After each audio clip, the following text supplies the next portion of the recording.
Good morning, students. Welcome to General Science class. I have sent some notes.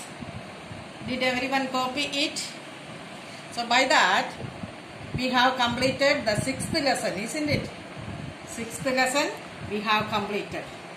And according to the syllabus, we don't need to study the 7th and the 8th lessons. 7th and the 8th lesson we don't need to study according to this year's syllabus. Okay.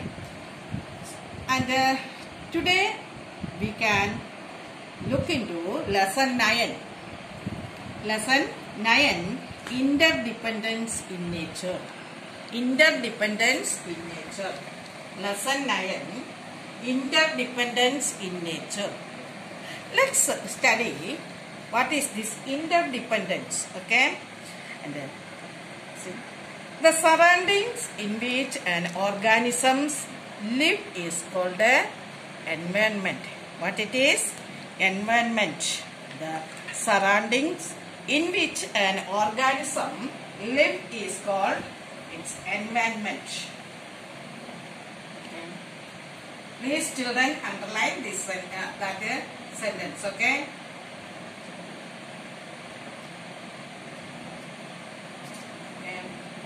Environment. What is environment?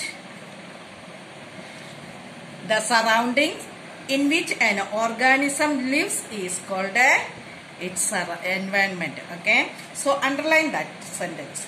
That is very important thing. Okay. The environment includes everything that surrounds and affects an organism, like air, water, soil, light, climate, plants, animals, microorganisms, etc. Okay, what are that? What are the things? Okay, the air, water. Okay, see, air, water, soil, light, climate. Okay. Climate,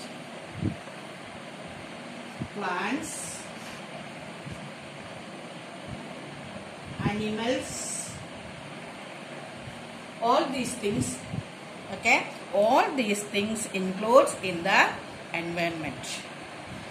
Air, water, soil, climate, light, plants, animals, all these things. Okay, in the case of human beings, our neighbors or the people around a person and their interactions, all these are included in our surroundings. That means that our neighbors and our connection with the neighbors, all these are included in our environment or our surroundings. Okay, and the environment has divided into two parts. That is called the components of the environment. That means parts of the environments are two. Divided into two. Okay. They are called the biotic components and the abiotic components. What it is? Biotic components and the abiotic components. Okay.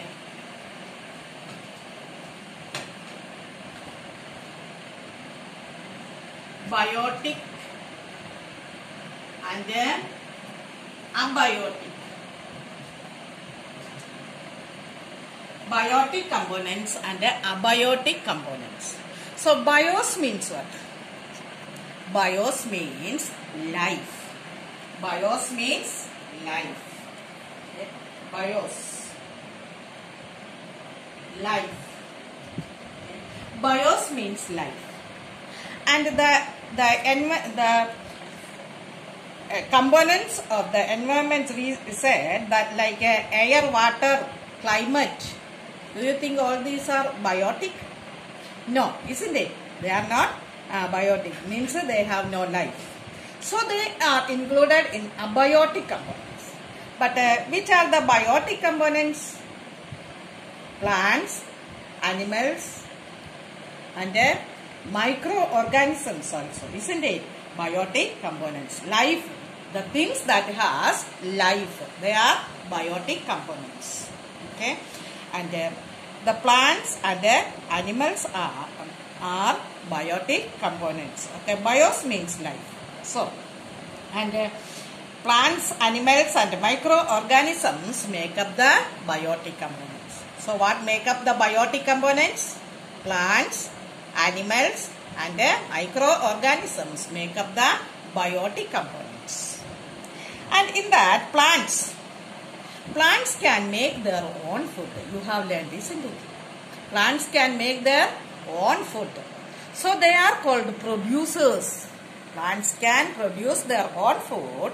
So plants are called producers.